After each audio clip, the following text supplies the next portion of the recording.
En réalité, lorsqu'une révélation comme celle-ci est donnée, c'est pas pour que les gens commencent à paniquer. C'est pas pour que les gens commencent, n'est-ce pas, à chercher les solutions chez les marabouts, chez les charlatans. C'est simplement pour que chacun rentre en prière. C'est pour que les enfants de Dieu prient afin que ça n'arrive pas. Donc, dans cette vidéo, n'est-ce pas, l'homme de Dieu va donner des révélations sur les choses qui arriveront dans le futur, dans certains pays. Donc là, restons attentifs et, n'est-ce pas, restons dans un esprit de prière, non seulement pour comprendre ce qui se passera dans le futur, mais aussi pour prier afin que, s'il est possible que cela, le Seigneur éloigne cette coupe, n'est-ce pas, de ces zones-là. Que Dieu vous bénisse abondamment au nom de Jésus-Christ. Shalom. Amen. Je dis ça, c'est comme si l'Esprit nous montre les vagues de froid arriver sur l'Afrique. Des vagues, parce que la parole dit qu'il y aura des temps extrêmes. Donc de la manière qu'il y a eu ce froid-là, dans la période de l'été, ou même avant, on va passer aussi à d'autres extrêmes de chaleur. On va passer aussi à d'autres extrêmes de chaleur. Et je vois un froid qui arrive même dans des zones où on ne pouvait pas s'imaginer. Et il tombera de la neige dans des pays où on n'a jamais imaginé qu'il puisse tomber de la neige, ici en Afrique. Voilà, il va tomber, il va faire froid. Donc, wow.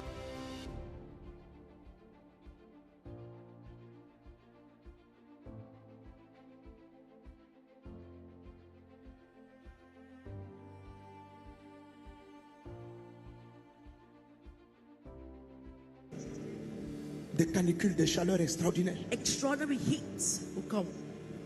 Du froid extraordinaire. Extraordinary cold. Ces images.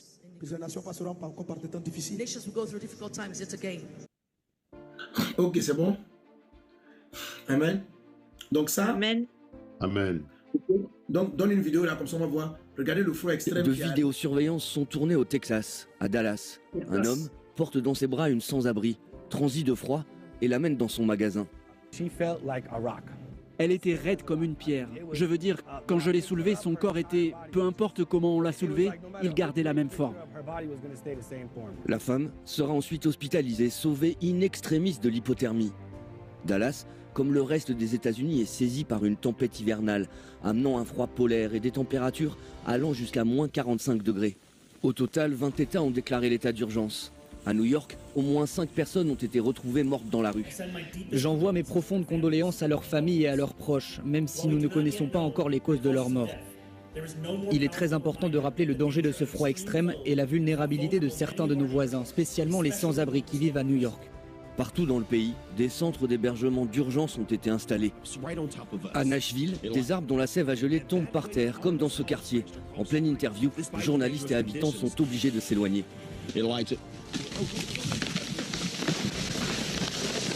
Des chutes qui endommagent les fils électriques et privent les habitants de courant. Ce père de famille est rentré hier de la maternité avec sa femme et son nouveau-né. Je n'ai pas eu le temps de me préparer. Il y a eu une panne de courant à 7 h ce matin. Voilà, et donc il y a des articles comme lesquels on dit au moins 38 personnes ont perdu la vie des motifs liés à la tempête, hypothermie ou accident. Une nouvelle vague de froid attendue ce week-end qui pourrait entraîner des températures négatives records, provoquer une autre tempête. Donc, ces choses-là qui sont arrivées en France avec des neiges records, des froids records, voilà, c'est du côté du Texas. C'est des endroits même, la neige là-bas est rare, mais tomber à des températures si extrêmes, c'est inimaginable. Vous voyez, et l'Esprit du Seigneur l'a dit, vous voyez, l'Esprit du Seigneur le dit. Donc, ça, quand vous devez d'abord prier pour les nations, voir globalement les choses qui vont se passer, et pour pouvoir voir que derrière tout ça, il y a des desseins de l'ennemi. Ok? Amen. Et en Russie, il fait très froid, dans beaucoup de pays, il fait très froid. Et pendant même que je dis ça, c'est comme si l'Esprit nous montre les vagues de froid arriver sur l'Afrique. Des vagues, parce que la parole dit qu'il y aura des temps extrêmes. Donc, de la manière qu'il y a eu ce froid-là, dans la période de l'été, ou même avant, et on va passer aussi à d'autres extrêmes de chaleur. On passe aussi à d'autres extrêmes de chaleur. Et je vois un froid qui arrive même dans des zones où on ne pouvait pas s'imaginer. Et il tombera de la neige dans des pays où on n'a jamais imaginé qu'il puisse tomber de la neige, ici en Afrique. Voilà, il va tomber, il va faire froid. Donc, tout ça, ce sont des sujets pour lesquels nous allons prier parce que vous allez voir, c'est tout un ensemble de choses. Ça fait partie de ce qu'on appelle la chute de l'armée des cieux, le dérèglement climatique à un point extrême. Voilà. Donc, dans un environnement comme ça, Dieu va débarquer ses enfants. Et donc, tu vois d'abord le global et puis tu commences à savoir prier. Pour dire, mais Seigneur, nous prions. protège les personnes, protège les vies, garde les vies. Et nous intercédons pour les peuples, pour les nations, nous prions pour elles.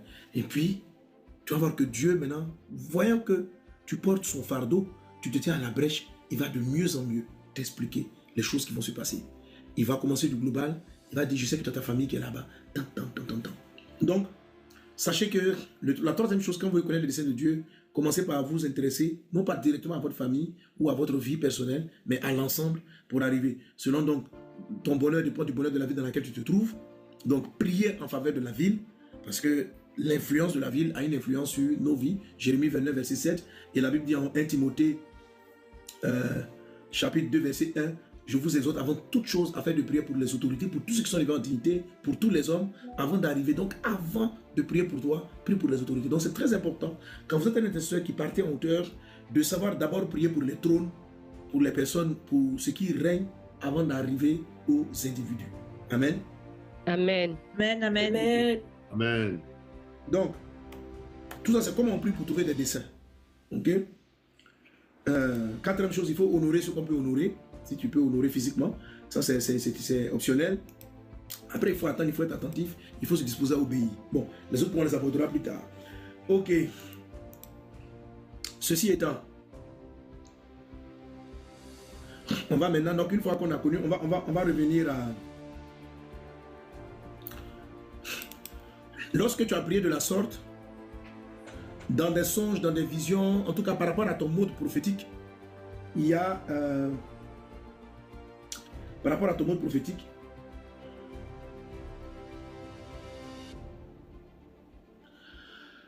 Dieu va s'adresser à toi. Pour moi, ce n'est pas souvent des visions. Dieu met les paroles sur mes lèvres. Comme à l'instant, je dis, ah, pendant que j'entends les paroles avec toi, j'ai comme entendu sur ma bouche que le froid aussi viendrait sur l'Afrique. Le froid aussi viendrait sur l'Afrique. Donc, autrement dit, bon, comme ça vient de recevoir, maintenant je vais commencer à prier pour savoir, mais ça va venir sur l'Afrique. Père, qu'est-ce qu'on doit faire? Comment m'orienter? Comment est-ce que tu m'orientes dans la prière? Qu'est-ce que je dois faire? Voilà. Alors, quand vous recevez comme ça, vous savez déjà tout ce qui est négatif, qui va entraîner les morts d'hommes, qui va entraîner des vies, ce ne sont pas des desseins de Dieu. Ok?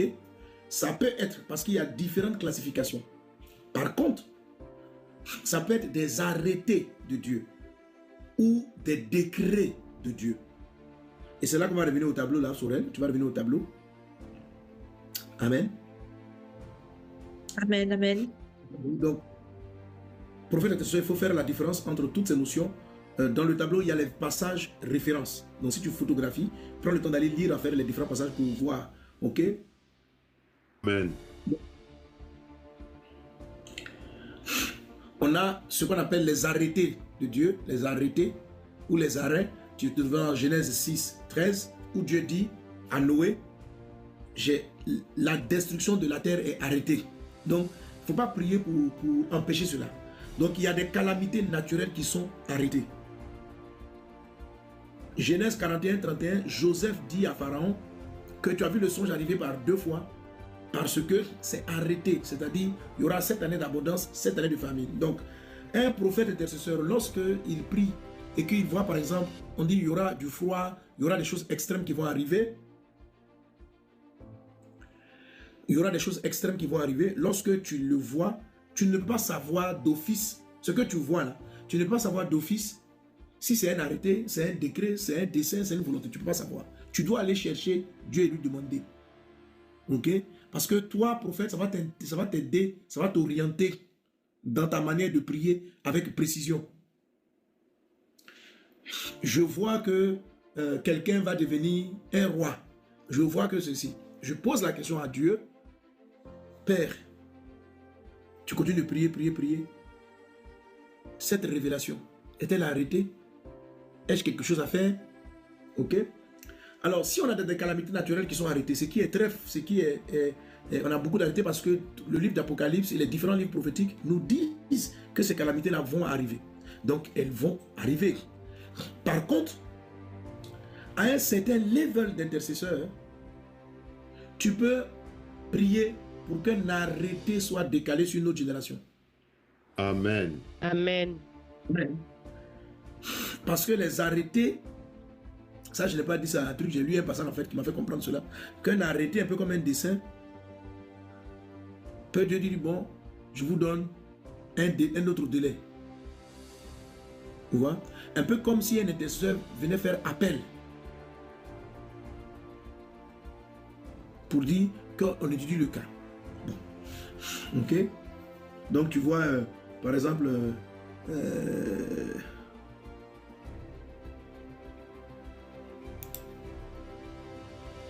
il est dit dans le...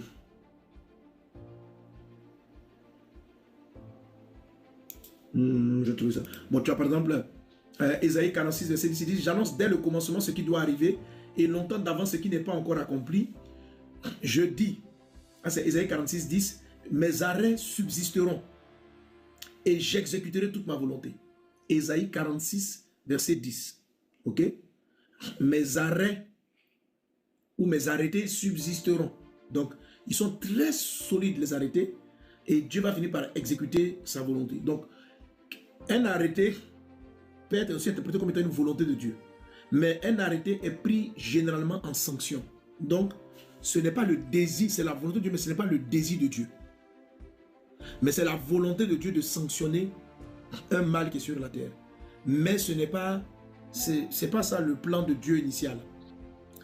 Donc, quand Dieu estime que il n'y a rien à faire pour l'espèce humaine, elle est trop pervertie par les anges déchus, elle était trop pervertie, Dieu dit j'ai arrêté de détruire la terre, et puis Dieu va sauver Noé. Donc l'intercession dans ce cas de figure où il y a un arrêté, ça aurait été d'aller trouver l'étoile de Noé, de voir qui est sélectionné pour sauver un certain homme et puis prier pour lui. Parce que le relèvement de Noé a relevé l'humanité et a permis à l'humanité d'être sauvée et à l'humanité de continuer à exister. N'eût été l'étoile de Noé, l'humanité aurait cessé d'exister dans l'histoire du déluge. Donc, un intercesseur va se focaliser sur les personnes de Noé. Père, je prie dans le nom de Jésus de Nazareth, quels que soient les arrêtés qui existent sur les peuples et les nations, ô Dieu, suscite des Noé. Je prie pour tous ceux qui sont des étoiles, qui me suivent en ce moment, qui sont des étoiles pour leur peuple, là où il y a des arrêts de famine, de froid, lève l'étoile de ta fille, lève l'étoile de ton fils. Je prie pour tous ces leaders, ces hommes qui doivent apparaître et apporter des solutions qui viennent du ciel. Nous prions pour eux, afin que tu préserves leur vie, que tu les gardes, que tu les protèges au nom de Jésus-Christ. Amen. Amen. Amen.